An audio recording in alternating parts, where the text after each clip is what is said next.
O iLai pra mim marcou, e eu nem sabia direito, mas marcou uma transição de carreira que eu já imaginava que estava chegando, mas não sabia que ia ser nesse momento. Eu me inscrevi achando que ia para um lado e a própria experiência me levou para outro, assim, porque eu venho da publicidade, do universo do design, branding, trabalhando com o setor de impacto e muito legal, mas nessa jornada eu me apaixonei por desenvolver pessoas, liderança, gestão, que é o que é mais a área do RH e que não é tão uma carreira intuitiva para mim, que sou publicitário. Então o iLai para mim marcou como se tivesse me dado boas-vindas mesmo para essa nova etapa da minha carreira. Então é literalmente um antes e depois, sabe? Tipo, a Jennifer antes publicitária, designer, facilitadora de processos de branding, marca e comunicação. Então eu continuo carregando isso, mas o depois, nossa, o depois, assim, abriu um leque de possibilidades na minha frente de trabalho, de networking. E aí hoje eu estou trabalhando com gestão da mudança, que tem a ver com pessoas, comunidades, desenvolvimento de soft skills, né? Não necessariamente publicidade. Então, assim, marcou minha transição de carreira, basicamente, o antes e depois do iLai. Eu acho que para mim foi o mesmo, assim. Tem uma visão muito clara do antes e do depois, mas acho que é principalmente na minha cabeça, ao invés de materialização de algumas coisas. Claro, tem muita coisa que já aconteceu, muitos contatos que eu abri, mas acho que teve uma mudança na mentalidade, porque eu, pelo menos, sempre tive aquele folclore de como é uma empresa global, como é trabalhar global, né? E aí, ter essa visão de conseguir sentar em um fundo de investimento americano e entender qual era o jeito deles de trabalhar e como funcionava e tal, acho que me ensinou duas coisas. O primeiro, a gente é muito melhor do que a gente imagina. Né? Então, uma parte desse folclore era o brasileiro, o terceiro mundo e etc. E aí, quando a gente vai, né, lá nos Estados Unidos e em outros lugares também que eu fui visitar, a gente vê que o brasileiro tem um quê, não só profissional, mas pessoal também, que é muito valorizado. Uhum. E segundo, a gente encaixa muito bem nesses ecossistemas globais. Né? Eu acho que teve muita gente do nosso grupo que teve esse tipo de acesso, mas o diretor de programas de aceleração lá onde eu estava era brasileiro, né, de Porto Alegre. Uma das diretoras lá de um outro, do nosso cohort ambassador, lá em Washington, era também uma brasileira, a Lari. Quando a gente foi no BID, né, do Banco Interamericano de Desenvolvimento, o presidente é brasileiro, os diretores brasileiros. Então tem uma coisa de o quanto que o brasileiro tem entrada e se sente confortável nesse tipo de ambiente, que meio que mudou a minha cabeça, assim. Acho que eu pelo menos estava olhando muito pra gente brasileiro da porta para dentro, muito aqui no nosso país, que já é grande pra caramba, mas me permitiu olhar um pouco mais além, assim. Eu acabei construindo algumas redes, umas conexões muito bacanas lá fora também, que eu vou levar pra cima. Eu sinto que antes eu era um empreendedor, né, que eu errava muito mais. Porque eu não tinha com quem aprender dos erros, assim, eu não tinha uma comunidade muito forte de pessoas que também empreendiam, que também sentiam as minhas dores, as minhas necessidades. E eu sinto que nesse depois, além de conseguir amigos e parceiros, né, que me ajudaram com tudo, então se você for ver, a marca da minha empresa foi feita por uma iLai, entendeu? A parte de marketing da minha empresa foi feita por um iLai. Vários dos projetos que eu fechei foram feitos por iLaiers, então realmente me ajudou a crescer muito, me ajudou a aprender muito e a descobrir, né, muitas outras oportunidades e todo um mundo diferente que não existia para mim antes. Então eu diria que é uma vida bem menos solitária, né? Porque a vida do empreendedor pode ser muito solitária nesse sentido de eu tenho que fazer finanças, eu tenho que fazer marketing, eu tenho que fazer, né, eu tenho que tentar buscar cliente, eu tenho que dar conta de tudo e, pô, é difícil pra caramba. E aí quando você encontra outros empreendedores que não só já passaram por isso, né, alguns estão muito além, né, onde você quer chegar um dia, outros, né, estão um pouquinho mais para trás, estão começando, algo que você já passou, você consegue ajudar os outros e os outros conseguem te ajudar, fica muito mais fácil, fica muito mais gostoso, assim, né, empreender. O iLai também me proporcionou essa experiência de sair a primeira vez fora do país, de falar outra língua, de dar a cara a tapa, de estar conversando com as pessoas e entender outra cultura, e eu começo a falar, a pessoa virou as costas e foi embora, eu falei, meu Deus, eu sou chato pra caramba, e aí depois eu fui descobrindo o que era fazer pitching, o que era não sei o que, então, além disso, me colocou numa prova de fogo gigantesca, que você está num lugar assim, praticamente sem apoio nenhum da sua base, do seu conforto, e sair dessa zona de conforto e ter uma perspectiva fora da sua bolha me fez enxergar o quanto realmente eu impactei na minha cidade, na minha região, com todos os projetos que eu já fiz. E estando fora, estando nos Estados Unidos, que todo mundo fala, o mundo hollywoodiano, o mercado hollywoodiano, né? Será que é aquilo tudo mesmo? E me dar essa perspectiva de vida ajudou ainda mais e aumentou ainda mais essa minha fé e essa minha gana de saber que dá para ir mais longe e dá para trazer um monte de gente comigo e dá para ensinar esse mesmo caminho que eu passei para todo mundo trabalhar com cinema. 2 coisas me impactaram muito nesse antes e depois. O quesito da rede. De fato, lá você constrói uma rede muito boa quando você conhece os outros membros que são selecionados com histórias maravilhosas, impactantes, que já estão fazendo um trabalho também para as suas respectivas comunidades muito, muito bom. E o segundo ponto que eu elencaria assim, de antes e depois que me transformou foi ver o impacto aplicado. Lá eu fiquei em Chicago, no que seria o equivalente à Secretaria de Direitos Humanos vinculado à Prefeitura de Chicago.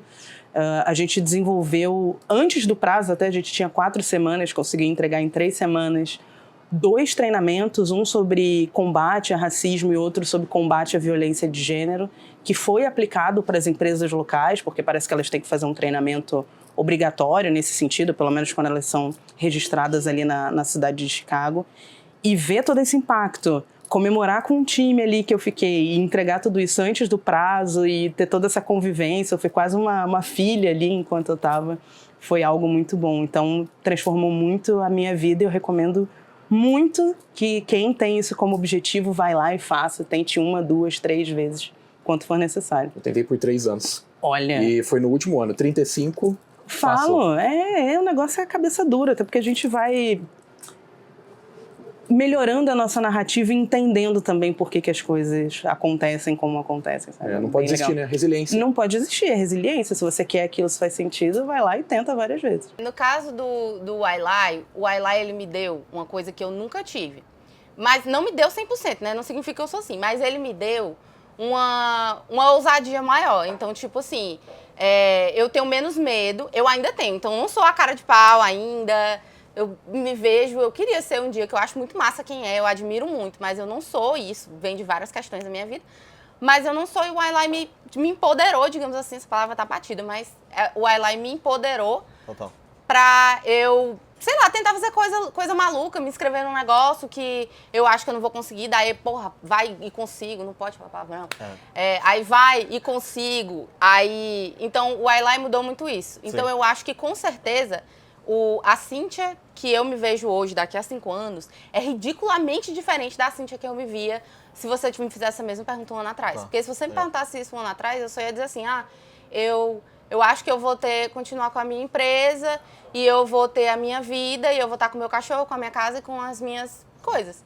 E hoje, se você me pergunta onde eu me vejo daqui a 5 anos, eu não tenho mais só uma empresa, eu tenho outra empresa, eu tenho uma startup, eu imagino essa startup saindo só do Piauí, a gente já está expandindo, mas indo para o mundo também, abrindo outras oportunidades para os senior hackers e realmente fazendo uma diferença e um impacto na vida das pessoas, que foi o motivo pela qual esse empreendimento passou a existir.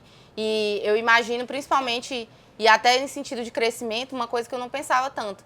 Porque antes, 1 ano atrás, eu achava que ter sucesso quando você tem uma empresa é você ter mais dinheiro, ou é você crescer em número de funcionários. E eu sempre me via por essa régua. E eu não me encaixava, porque eu não me encaixo nesse perfil. Esse não é a forma como eu vejo a minha empresa crescer.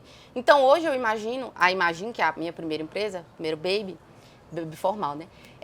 Eu imagino ela crescendo mais para o lado de ser cada vez mais uma marca, de ser cada vez mais associada a questões de estilo de vida, de ser cada vez mais uma força de conteúdo. Eu imagino muito mais indo para esse lado do que necessariamente para o lado de ter um monte de gente trabalhando ali, porque eu acho que essa não é a nossa essência. Então, cada vez mais o que eu imagino é a gente fazendo mais e menos e melhor do que simplesmente fazendo mais e expandindo. Então, isso foi uma virada muito importante para mim. Eu acho que antes do Wailai eu não me enxergava como alguém relevante. Eu acho que esse é um ponto importante.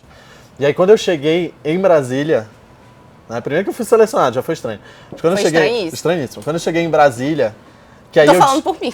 Não, e assim, que eu descobri quem ia para Washington, né? E eu conheci essas duas pessoas que cá estão, que é o Pedro e a Jennifer. Eu falei, então, eu acho que eu vou desistir, né? Porque não faz muito sentido.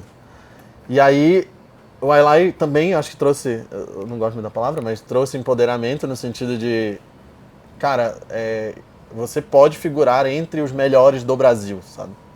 E eu acho que o iLai, ele aponta muito isso. Eu participando hoje de outros programas de liderança, etc., eu sei que o nível do pessoal do iLai é muito alto, né? As pessoas que são escolhidas são de níveis muito altos. Então, assim, daqui a 5 anos, eu consigo enxergar uma coisa que talvez eu não conseguisse sem o iLai, que é eu realmente realizando impacto no Brasil, que eu acho que é um dos meus grandes sonhos, assim, principalmente na Amazônia, que foi de onde eu vim. Eu sempre falo que antes de eu sair de lá, eu quero deixar um legado. Acho que a gente já está construindo isso enquanto Fluxo, enquanto Associação de Inovação, que é o Açaí Valley, enquanto outros projetos que a gente está envolvido, startups que a gente está envolvido. Mas acho que principalmente isso, eu me enxergo realizando impacto. Não é engraçado, assim, eu não consigo me imaginar tipo um cara multimilionário ou com muita grana. Eu acho que mais do que isso, eu quero ser uma pessoa que, quando fala de inovação, quando fala de Amazônia, quando fala de liderança, que também é outro caminho que o iLai me abriu, de entender que eu poderia ajudar outras pessoas a serem líderes, que é uma coisa que a minha mãe sempre fez a vida inteira. Olha, veja bem como é catártico. A minha mãe sempre treinou líderes e eu entendi, a partir do iLai, que eu também poderia ajudar nisso. Eu acho que é assim que eu me enxergo daqui a 5 anos, assim, como alguém que pode ajudar nessa mudança de Brasil mesmo. Eu acho que essa nossa ida para fora, ela mais do que a gente ter uma experiência sobre o internacional, a gente olhar pra gente e falar assim, o que a gente pode fazer para o nosso país também, sabe? Transformar um pouco o lugar onde a gente vive. Mas tu pensou mesmo em desistir? Eu pensei, por isso que eu tô perguntando, eu pensei. Sim. Meu Deus, eu pensava muito, eu chorava, eu falava assim, não, é sério, não, mas falando sério, eu acho que eu não vou, eu acho que eu realmente não vou, não sei, eu não sei o que eu tô fazendo aqui, isso não vai dar certo. Tipo, eu realmente pensei muito, muito, muito em desistir. Sim, eu também, também. Mas ainda bem que a gente foi, né, no final das contas. Não por isso, né, mas... A gente aprende muito sofrendo na pele. Mas empreendedor é muito mais um jeito de ser e uma característica da pessoa do que o que ela está fazendo naquele momento. É sobre criar oportunidade, não ter medo de criar, de ousar, e eu adoro essa característica que eu adquiri assim nessa jornada e continuo. Eu sou uma pessoa, não sei fazer, eu dou um jeito, e se eu não souber, eu sei quem sabe. Perfeito. E aí eu busco ajuda para poder resolver isso, e isso é muito bom.